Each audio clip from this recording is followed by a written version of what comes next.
Okay, so let's take a look at how to work on our magazine cover. The first thing you need to do is get to our school website, fes.nrcsd.org. Then you're going to click on Class Pages and Blogs, going into the Library Media Center.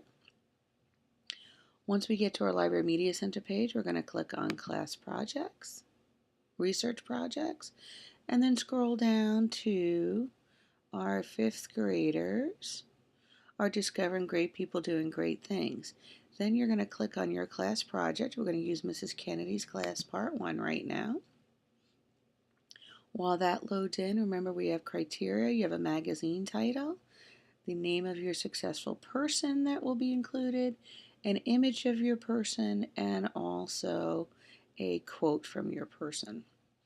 So as that's loading in, you'll see that this is our example. The first thing that you're going to need to do is click on this text box here, and then you need to click right near the information to get your cursor.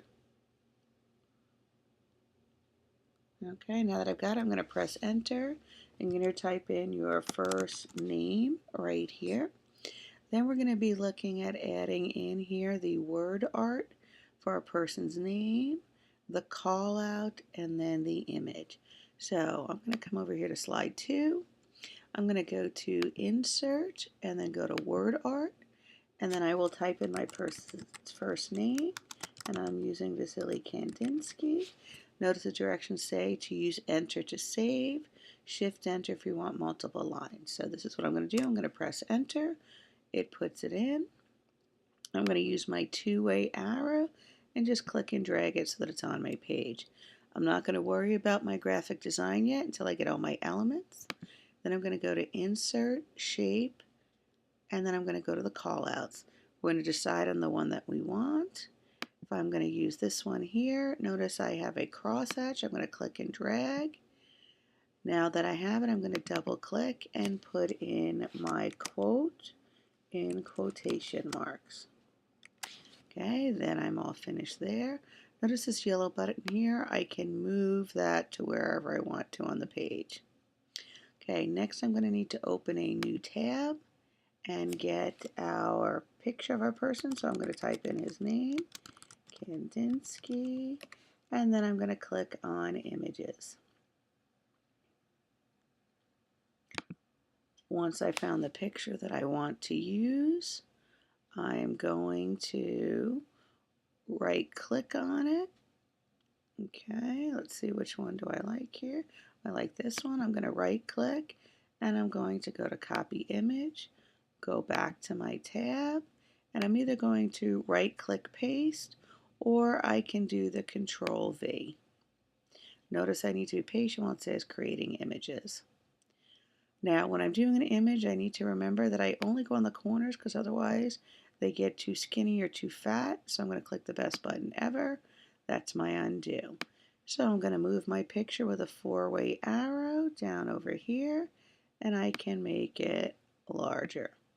I want to move my person's name four-way and move it. Now I want to change my color. So right up here I'm going to go to the fill. That's my inside color.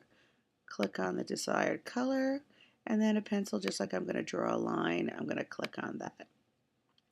Now I want to do the same thing here.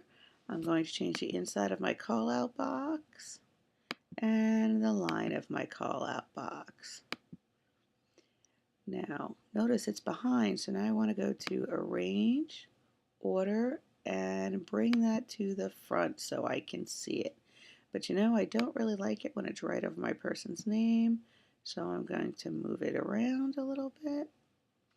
And now if I want to add in some background color, I'm going to go insert, I'm going to go to a shape, and I'm going to do the rectangle.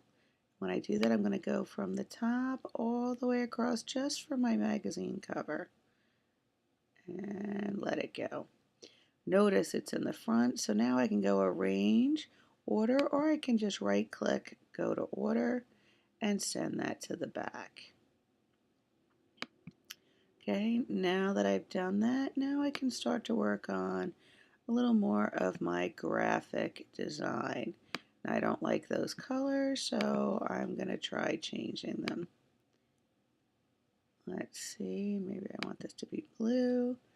Okay, and I can also change over here by double clicking and highlighting my information. I can make that italics, bold, and I could change the color if I wanted to. So you just want to make sure that everything you have is easily readable. Now if I want to change my title of my magazine, I can just double click on it and change to Art in Life. Oops, spell it correctly, life, and then press enter. Too far off, and I'm going to put it right back on my page. Now I can move things around and see how I want it to look. Good luck!